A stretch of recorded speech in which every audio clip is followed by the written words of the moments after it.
साफ आवाज का राज। छोटे से पिप को आवाजें बहुत पसंद थीं। वो हर सुबह सुनता था हवा की सरसराहट, पत्तों की खिड़खड़ाहट और दूर से आती नदी की आवाज। लेकिन एक दिन उसे एक नई आवाज सुनाई दी। ये इतनी साफ और मीठी थी कि पिप ने पहले कभी ऐसी आवाज नहीं सुनी थी। पिप ने फैसला किया कि उसे इस आवाज का पीछा करना होगा। वो अपने छोटे परों को फड़फड़ाता हुआ आवाज की सिमत उड़ने लगा। वो एक घने जंगल के ऊपर से गुजरा, फिर एक चमकती हुई झील के ऊपर से। आवाज हर लम्हे और साफ होती जा रही थी। आखिरकार वो एक छोटी सी साफ जगह पर पहुंचा जहां एक खूबसूरत फूल खुला हुआ था और इस फूल के अंदर से ही वो साफ आवाज आ रही थी।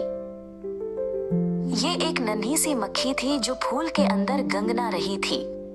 इसकी गुंगनाहट इतनी हल्की और साफ थी कि पिप का दिल खुशी से भर गया।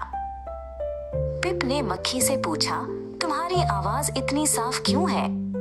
मक्खी ने मुस्कुरा कर कहा, क्योंकि मैं हर सुबह फूलों का सबसे मीठा रस पीती हूँ। पिप ने भी फूलों का रस चखा और उसे लगा कि उसकी अपनी आवाज भी थोड़ी साफ हो गई है।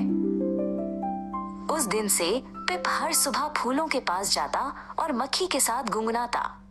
उनकी आवाजें मिलकर एक खूबसूरत धुन बनाती थीं। और जब भी कोई कहता आवाज कितनी साफ है, पिप को पता होता कि ये फूलों के मीठे रस और दोस्ती का कमाल है।